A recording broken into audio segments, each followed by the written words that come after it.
Good morning students, how are you? Fine. Today we will start our exercise 10.2. In the 10.2 we will discuss about the maps. और आपको maps के बारे में मैंने introduction में अच्छे से बताया था. So यहाँ पर हम क्वेश्चन नंबर 1 करेंगे 10.2 का. In the 10.2 क्वेश्चन नंबर 1 में हमें एक मैप गिवन है and you have to answer the following questions. In the question number 1, part number A, color the map as follows. Blue color to the water. जहां भी आपको water दिखाई दे रहा है उसको ब्लू कलर करना है. अब इसमें वाटर का एरिया कौन सा है? जो लेक होती है वो सारे क्या होता है? पूरा वाटर का एरिया होता है. तो आपको लेक को क्या करना है? पूरा ब्लू कलर करना है. ईस्ट के अंदर लेक आपको दिखाई दे रही है. देन रेड फायर स्टेशन, जो फायर स्टेशन आपको नॉर्थ साइड में टॉप ऊपर की तरफ दिखाई दे रहा है उसे आपको रेड कलर करना है. ऑरेंज लाइब्रेरी, लाइब्रेरी आपको वेस्ट में सेंटर में दिखाई देगी, वेस्ट के सेंटर में, और लाइब्रेरी को आपको ऑरेंज कलर करना है. येलो टू द स्कूल्स, अब आपको यहाँ पे दो स्कूल दिखाई देंगे, प्राइमरी स्कूल फायर स्टेशन के नीचे और प्राइमरी स्कूल के नीचे दिखाई देगा आपको सीनियर सेकेंडरी स्कूल. इन दोनों स्कूलों को आपको येलो करना है. ग्रीन पार्क, पार्क को आपको ग्रीन करना है. यहाँ पे सिटी पार्क गिवन है प्राइमरी स्कूल, लेक और सीनियर सेकेंडरी स्कूल के बीच में. पर्पल कलर करना है आपको हॉस्पिटल को. हॉस्पिटल आपको दिखाई दे रहा होगा, लाइब्रेरी के जस्ट ऊपर हॉस्पिटल है. ब्राउन कलर करना है आपको सिमेंट्री को, जो कि हॉस्पिटल के जस्ट ऊपर है, पुलिस स्टेशन के पीछे है. In the part number B, mark a green X at the intersection of the road C and Nehru road. Road C और नेहरू रोड का जहां इंटरेक्शन हो रहा है वहां पर आपको क्या करना है? एक्स मार्क करना है. And mark green Y at the intersection of Gandhi road and road A. Gandhi road और रोड ए की जगह आपको क्या करना है? इसमें ग्रीन मार्क करना है वाई का. So after these marking come to the next question. In the next part, in red draw a short street route from the library to bus stop. Library to bus stop के लिए एक red line आपको mark करनी है. It means आपको एक shortest path बनाना है. जो आपको ठीक लगे वैसे बनाना है. मैं यहां पर एक पाथ आपको दिखा रहा हूं. This path is visible to you, but बाकी आपको सेल्फ खुद भी सर्च करना है. Which is the farthest east, city park और मार्केट? ईस्ट में कौन ज्यादा है? मार्केट ज्यादा इजी ईस्ट में है या सिटी पार्क? आप यहां से देखेंगे तो लेक हमारा ईस्ट में है. सबसे ज्यादा ईस्ट में पॉइंट कौन सा है? लेक. तो लेक के जस्ट क्लोजर में कौन है? City park. तो सिटी पार्क हमारा क्या होगा? मोर ईस्ट में है as compare to market. Next part है E, which is the further south, a primary school और ए सेकेंडरी स्कूल. अब यहाँ पे दोनों स्कूल आपको विजिबल है. सबसे पहले देखिए जो साउथ का साउथ मोस्ट पार्ट कौन सा है हमारा इस मैप का? वो है हमारा कम्युनिटी सेंटर. तो कम्युनिटी सेंटर साउथ में है. तो कम्युनिटी सेंटर की क्लोजर कौन है? कौन सा स्कूल पढ़ रहा है? प्राइमरी स्कूल या सेकेंडरी स्कूल? Secondary school. तो हमें सेकेंडरी स्कूल को आंसर करना होगा यहाँ पे कि secondary school is the south most part in the map as compared to primary school. So this is your first question. Now come to the next question. Question number 2. Question number 2, 3 और 4 आपको self करना है. Question number 2 में पूछा गया है कि draw a map of your classroom using the proper scale. आपको प्रॉपर स्केल यूज करनी है और स्केलिंग से आपको पूरा क्लासरूम का मैप बनाना है. And you have to also use some symbols to draw this object, table को, चेयर को, विंडो को, गेट को, मेन गेट को, हर चीज को जहां भी आपको मार्क करना है प्रॉपर स्केलिंग और ऑब्जेक्ट्स यूज करने हैं। Draw a map of your school compound using the proper scale. In the question number 4 में आपको स्कूल का पूरा मैप बनाना है, आपको ये भी आपको सेल्फ ही करना है, और अगर आपको यूज पड़े कलर करना है तो कलर भी कर लेना, वो पेंसिल से बनाना हो कैसे भी आप बनाइए, but use the scales, pencil, sharpener, eraser, everything. You should make it neat and clean diagram. And in the third diagram, you have to draw the map of institution of your friends. आपके किसी friend के institution की आपको image बनानी है। Clear? सो इसमें सारे images आपको सेल्फ बनाने हैं, और जैसे आप बना सकते हैं आप बनाइए यूजिंग द स्केल्स, मार्क करिए, डायरेक्शंस बताइए। एक डायरेक्शंस जो मैप होती है, मैप के अंदर जो डायरेक्शन हमेशा होगी वो क्या होगी, जो टॉप पे होता है वो नॉर्थ होता है, ये आपको याद रखना है। इस साइड में हमारा ईस्ट होता है, ईस्ट के अपोजिट होता है वेस्ट, नॉर्थ के अपोजिट क्या होता है, साउथ। तो इस पोजीशन को आपको याद रखना है कि कोई भी मैप आप बनाओगे उसमें नॉर्थ आपको ऊपर रखना है, ईस्ट आपको सामने रखना है। तो मैप को पकड़ने का सही तरीका और देखने का सही तरीका यही होगा। Always remember it. Now we will start our exercise 10.3. Before starting 10.3, you must know about the Euler formula.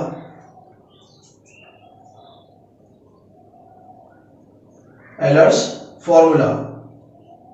What is this Euler's formula? In the Euler formula, f plus v, number of faces plus number of vertices, is equal to number of edges plus 2. जितने भी edges उसमें 2 add कर दीजिए, और you can also say f plus V minus E is equal to 2। इसे आपको याद रखना है, you have to remember it always. Now come to the question number 1। In the question number 1, can a polygon have for its faces 3 triangles? क्या ऐसा कोई polygon है जिसके 3 फेसेस हो, 1 फेस, 2 फेस, और पीछे वाला भी क्या हो, एक ट्रायंगल हो? क्या ऐसा कोई पॉसिबल है? So our answer will be no. Why? Now look at here.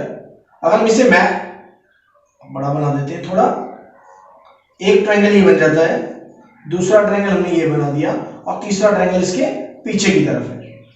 अगर हम 3 ट्रायंगल्स इस फेसेस को बनाए, 1 2 दिस वन और 3 इसके बैक साइड, तो एक बेस भी इसका क्या है, ट्रायंगल है। तो यहाँ पे 3 ट्रायंगल्स के साथ तो ये पॉसिबल नहीं है कि वो एक पॉलीहेड्रन बन जाए।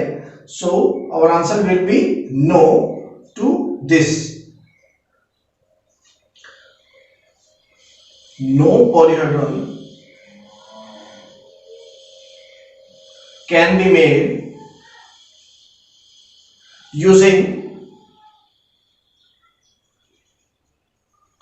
only 3 triangles.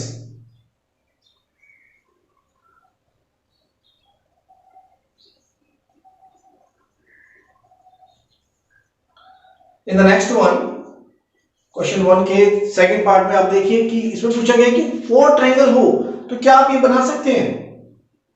If there are the 4 triangles, can you make it? Yes. अभी भी हमने देखा कि अगर हम 3 ट्रायंगल्स लेंगे तो ऑटोमेटिकली हमारे यहां पर 3 ट्रायंगल से नहीं मिलेगा, बेस भी एक ट्रायंगुलर ही होगा।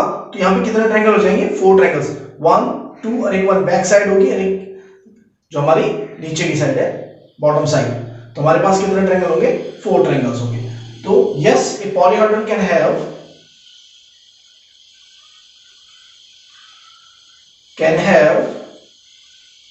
Four triangles. अब पॉलीहेड्रन में ऐसा क्या होता है कि आप पॉलीहेड्रन को एक बार दोबारा से याद कर लीजिए कि पॉलीहेड्रन में जो इसकी सारी साइड्स होंगी वो ट्रायंगुलर होती हैं। बेस इसका कैसा भी हो सकता है, बेस इसका कैसे भी साइज का हो सकता है, बट इसकी जितनी भी साइड्स होंगी सारी क्या होंगी? Regular triangles.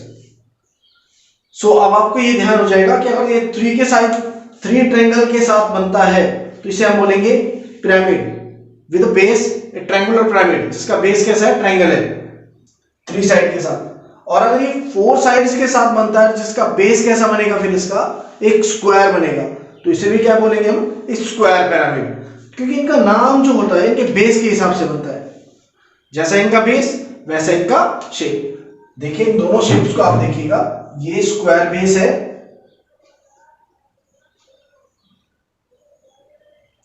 और ये ट्रायंगुलर बेस है। So in each and every case इनका नाम जो भी बनेगा वो इनके बेस के हिसाब से बनेगा। जो इसका ये बेस है, अब इसे हम बोलेंगे स्क्वायर पॉलीहेड्रॉन या स्क्वायर पिरामिड, इसे बोलेंगे ट्रायंगुलर पॉलीहेड्रॉन या triangular pyramid. So next question part number 3 है, उसका आंसर आपको मिल गया होगा। उसमें क्वेश्चन यही है हमारे पास, ए स्क्वायर एंड 4 ट्रायंगल्स, एक स्क्वायर हो और उसके 4 ट्रायंगल्स हो, तो इसमें 4 ट्रायंगल्स बन रही है। So yes, A polyhedron can have a square and the 4 triangles and its name will be square pyramid or square polyhedron. Now come to the question number 2. Is it possible to have a polyhedron with any number of the sides, given number of sides, given number of faces? क्या ऐसा कुछ possible है? ऐसा polyhedron हम बना सकते हैं? अभी भी हमने डिस्कस किया था, यस वी कैन मेक। हमने जैसे बनाया, आपके सामने बनाया था, जैसे स्क्वायर पिरामिड हमने बनाया, तो पिरामिड्स हमारे क्या थे, पॉलीहेड्रॉन थे, तो ये भी क्या है, एग्जांपल ही है। सो ये भी क्या बनेगा, ये क्या बनेगा हमारे पास, पॉलीहेड्रॉन विद 4 साइड्स, तो इसी 4 फेसेस, इस तरफ पॉलीहेड्रॉन विद 5 फेसेस, 5 फेसेस होंगे तो नीचे क्या बन जाएगा उसके, पेंटागन। 6 फेसेस होंगे तो क्या बनेगा नीचे उसके, हेक्सागन, जस्ट लाइक दिस। अगर हमें हेक्सागन बनाना है तो सपोज करो उसका बेस कैसा है, हेक्सागन टाइप का है,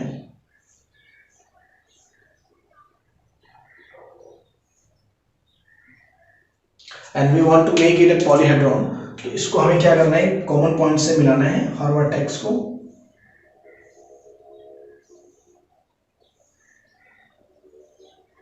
now it becomes a polyhedron whose base is hexagonal, तो इसे हम बोलेंगे हेक्सागोनल पिरामिड या hexagonal polyhedron. Okay, so thus we can say yes it is possible to have a polyhedron with any given number of the sides। बस इसमें condition होती है कि इसकी मिनिमम साइड्स हम ना तो 1 ले सकते हैं, ना एक फेस पे नहीं बनेगा, 2 फेस पे नहीं बनेगा, 3 पे बन सकता है ट्रायंगल, बट स्टिल इसकी जो मिनिमम होनी चाहिए वो 3 और मोर देन 3 होनी चाहिए। सो 4 से स्टार्टेड लगा लिया, 3 से स्टार्टेड लगा लीजिए, 3 पे भी हमारा क्या बनता है, ट्रायंगुलर पिरामिड बनता है। So it should be more than 3। Now come to the next question. Now answer the question number 3। Question number 3 में आपसे पूछा गया है, which are prism among the following, which are prism among followings. तो आपको ये इमेजेस देखनी है और ये बताना है कि इनमें से कौन सा प्रिज्म है। सो प्रिज्म की डेफिनेशन क्या होती है आपको पता है, व्हाट इज द प्रिज्म, जिसके टॉप एंड बॉटम दोनों क्या हो, कॉन्ग्रुएंट हो। पहली कंडीशन क्या है, जिनका टॉप और बॉटम क्या हो, दोनों के दोनों आपस में कॉन्ग्रुएंट हो, एक जैसी शेप हो। And the next condition is, जो इसके साइड हो, जो लेटरल फेसेस जिसे हम बोलते हैं, जो लेटरल फेसेस होते हैं ये साइड वाले, ये जितने भी साइड्स हो, all should be parallelogram.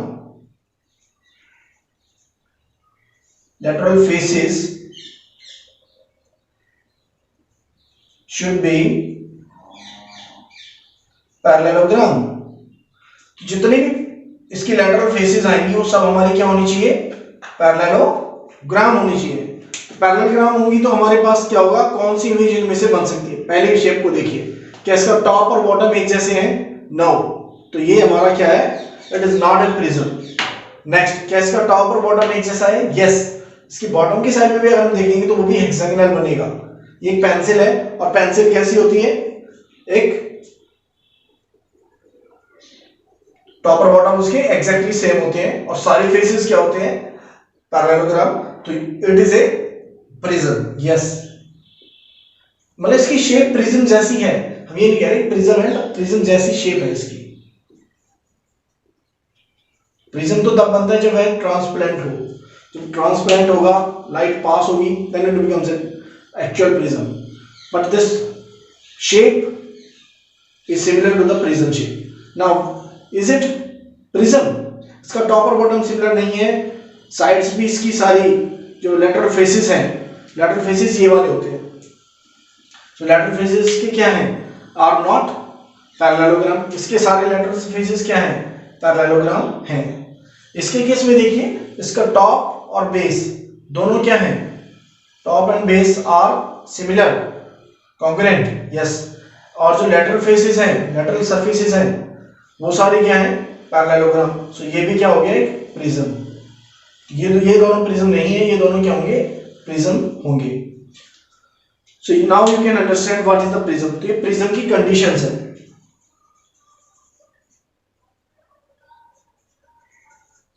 Of A prism, conditions of A prisms क्या क्या होती हैं, ये आपको दोनों को याद रखनी है। तो कभी भी आपसे पूछ सकता हूं और कोई भी आपसे पूछ सकता है, ये सब आपको पता होना चाहिए। Now come to the next question. Now the next question, question number 4, how are the prism and the cylinders are alike. अब दोनों शेप को आप पहले देखिए कि दोनों शेप होती कैसे हैं। हमने अभी भी देखा था प्रिज्म कैसी शेप के थे,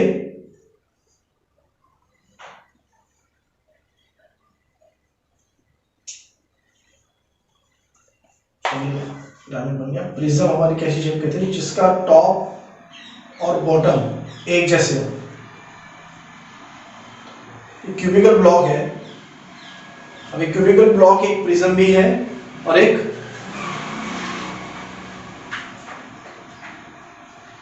क्यूबॉइड भी है। Look at this image and look at this image. Now this is the prism whose base is square. Whose base is a square base. Prism with square base. ये क्या है हमारे पास, cylinder. अब इसकी बेस को अगर हम और चेंज करते हैं, पेंटागन बनाए तो इसमें 5 साइड हो जाएंगी, हेक्सागन बनाए तो 6 साइड हो जाएंगी, एंड देन सो ऑन। जब इसकी ये साइड्स, जो नंबर ऑफ साइड्स है, हम इतनी ज्यादा बनाए, it look like a circle, such that it look like a circle, और इतनी ही इसके अंदर क्या बन जाए, साइड्स फेसेस बन जाए कि it look like A cylindrical shape. तो जब हम ऐसा कुछ शेप बनाएंगे, जब हम ऑब्जेक्ट के अंदर, आपने देखा होगा कि भाई ट्रायंगल बनता है कुछ ऐसे, स्क्वायर ऐसे। हम इसके बेस की बातें कर रहे हैं, बेस पेंटागन में ऐसे, हेक्सागन में 6 साइड्स, और जब इसमें 12 साइड्स, मोर देन 10 साइड्स बनती चली जाए, ज्यादा साइड्स चलती बनती चली जाए, तो इसकी शेप कैसी होती चली जाती है, रेगुलर हेक्सागन की shape. So when a regular, after increasing its faces,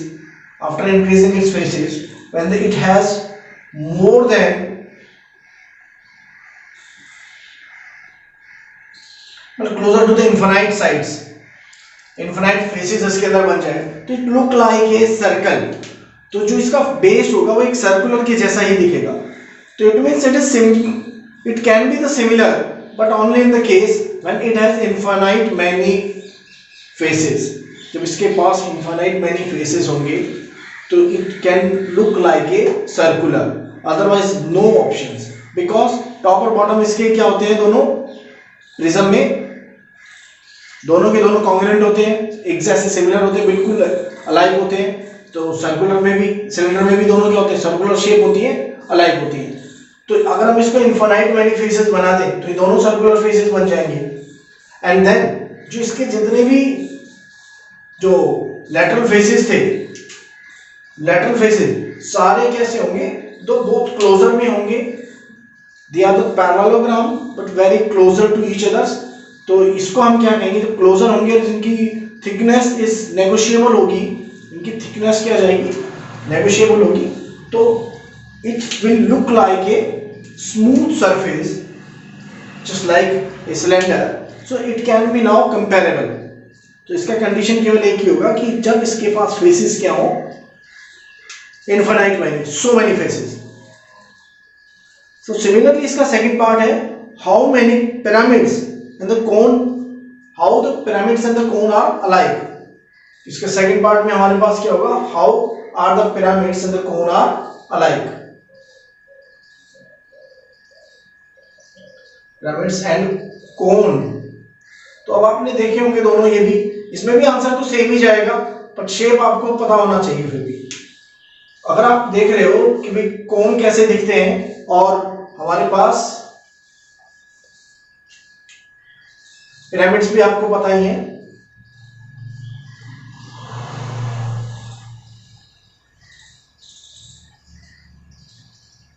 और ये हो गया हमारे पास कोन।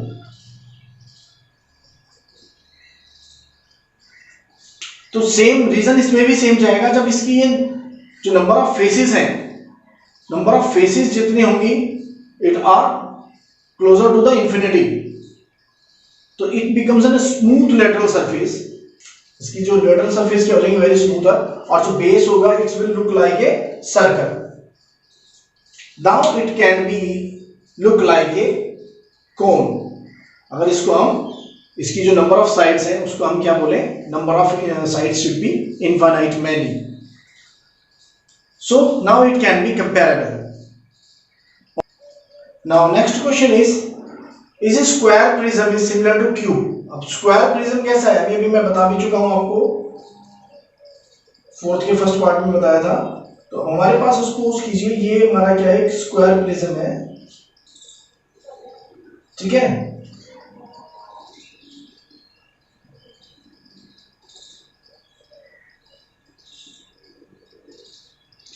तो स्क्वायर प्रिज्म है, और how would a cube look like. अब क्यूब में सारी साइड्स क्या होती हैं, all sides are equal, all faces are of square. बल्कि जो नेक्स्ट हमारा जो ये गिवन था स्क्वायर प्रिज्म, इसमें क्या होता है कि जो टॉप और बॉटम है ये तो स्क्वायर हो सकते हैं क्योंकि इसका नाम तो बेस के हिसाब से ही होता है, but it is not necessary to be the lateral faces are of square shape, कि जो इसकी lateral faces है वो स्क्वायर हो। अगर वे स्क्वायर होती है then it can be a cube, otherwise it is a cuboid. So generally it is considered to be cuboid. This is the cube. तो ये बातें आपको ध्यान रखना है कि अगर ये इसका जो lateral faces है वो भी स्क्वायर हो तो square prism with a square lateral faces then it is a cube, otherwise it is a cuboid. otherwise हम इसे क्या बोलेंगे, cuboid. तो जनरल में अगर आपसे पूछा जाए कि ये कैसी शेप होती है तो इसे हम cuboid ही बोलेंगे। Next question number 6, verify the Euler formula for the given shapes. So पहली शेप आपके पास गिवन है, उसमें एक पेंटागन आपको गिवन है और पेंटागन के नीचे आपको ये फेस बनाने हैं।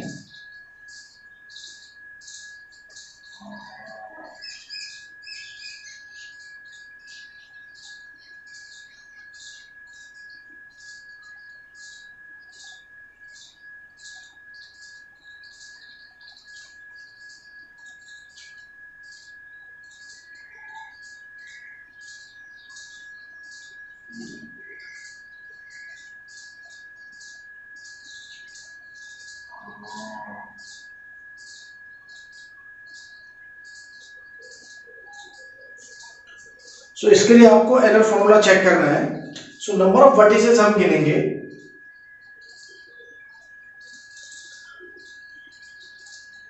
वर्टेक्स नंबर ऑफ वर्टेक्स कितने हमारे पास, 5 ऊपर है, 5 हमारे पास नीचे होंगे।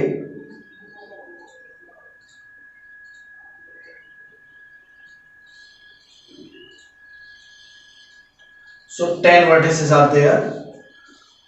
How many faces? Number of faces. Faces कितने हमारे पास, एक टॉप और एक बॉटम, दो तो ही हो गए, 5 हो गए हमारे पास लेटरल, तो 5 और 2 7 फेसेस हो गए। नंबर ऑफ एजेस कितने हैं? नंबर ऑफ एजेस आर 1 2 3 4 5, 5 तो ऊपर की टॉप, 5 नीचे की टॉप, 10 और 5 होंगी लेटरल, तो 15 एजेस होंगे। सो बाय एलर फॉर्मूला, अब हमें एलर फॉर्मूला से क्या चेक करना है,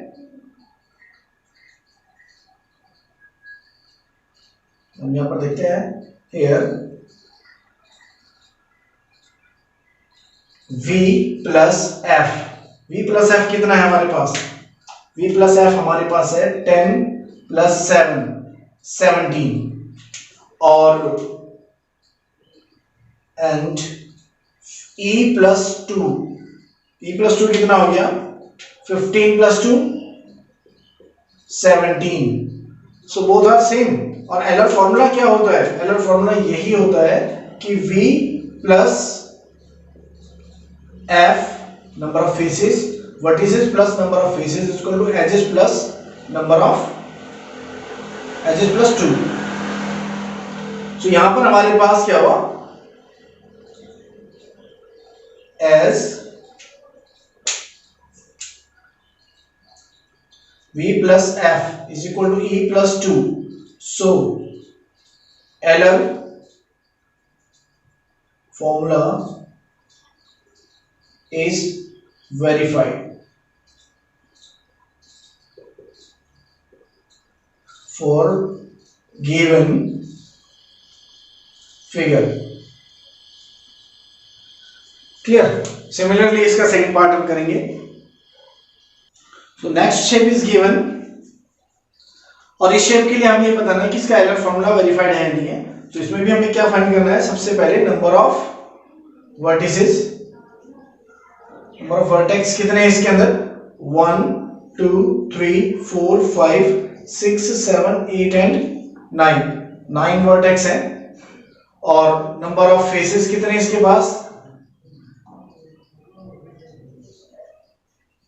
number of faces are 4 faces, 4 faces तो हमारे पास इसकी लैटरल फेसेस हो गई 4 इसकी लैटरल फेसेस हो गई 8 और एक बॉटम की, तो कितनी हो गई 9 faces. How many edges it have, कितने नंबर ऑफ एजेस इसके पास है, नंबर ऑफ एजेस काउंट करोगे तो 4 यहां पर है हमारे पास, 4 ही यहां पर है, 8 एंड 4 हमारी बॉटम पे है 12, और 4 ही इसकी हैं, इस वाले स्क्वायर की हैं, 16 फेसेस हो गए, 16 एजेस हो गए हमारे पास। तो टोटल कितनी एजेस आ गई हमारे पास, 16।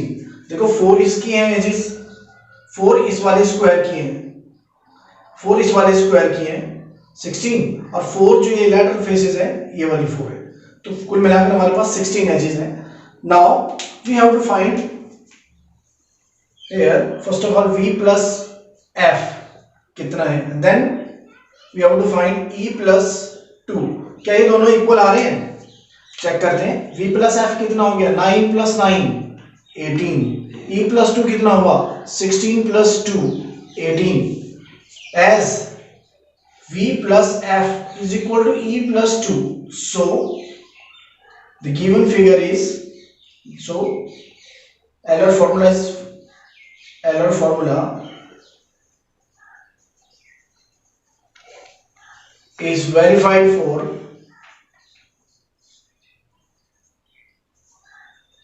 given formula, given figure, sorry.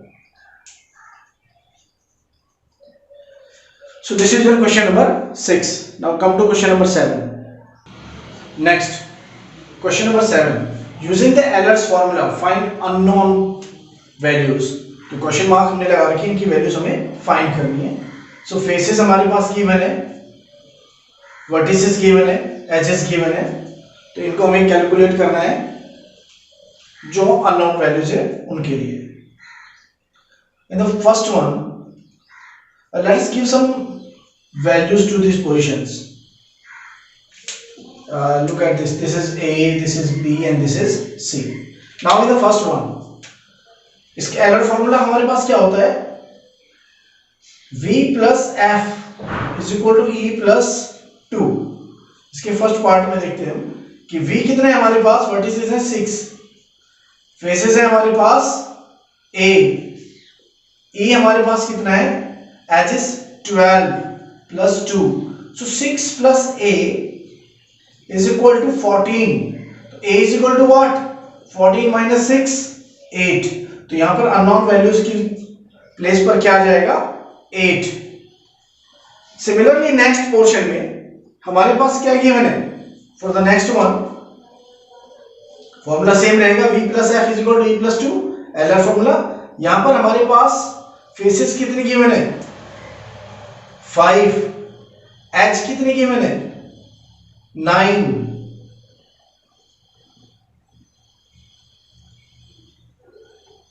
और वर्टिसेस कितने गिवन है? B. चलिए कैलकुलेट करते हैं यहां पे B की वैल्यू को। सो यहां पर B कितना होगा? B कितना जाएगी वैल्यू? B आपका यहां पर वैल्यू हो गया 9 plus 2 11 minus 5 यानी कि 6। B की वैल्यू कितनी आ गई है यहां पर? 6। Now the next one, part number third में आप देखेंगे, थर्ड में क्या गिवन है हमारे पास?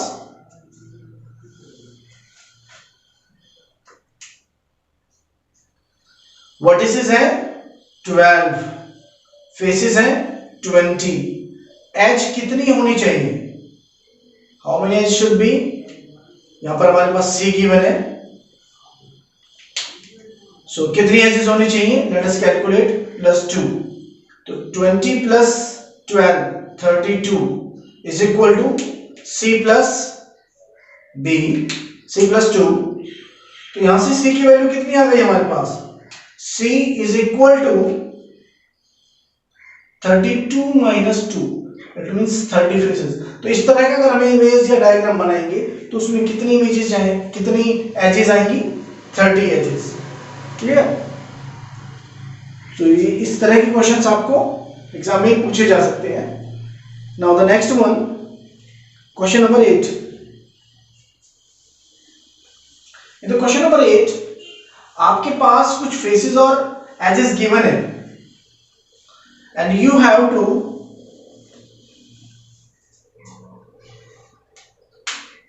Explain whether it is possible और नॉट। सो यहां पर हमारे पास क्वेश्चन नंबर 8 में 10 फेसेस है। फेसेस कितने गिवन है? Faces is equal to 10। Vertices कितने गिवन है? Vertices are 15 and edges are 20। So is it possible to have such a diagram? क्या ऐसा पॉसिबल है? अब हमें सिंपली देखना है using the Euler formula. By Euler formula, तो इसमें क्या चेक करेंगे? एलआर फॉर्मूला से चेक करेंगे। एलआर फॉर्मूला क्या होता है? V plus E is equal to V plus F is equal to E plus 2। V plus F is equal to E plus 2। तो V कितना है हमारे पास? 15। F कितना है? 10 is not equal to E कितना है? 20 plus 2, because 25 is not equal to 22। So such a polygon can't be possible।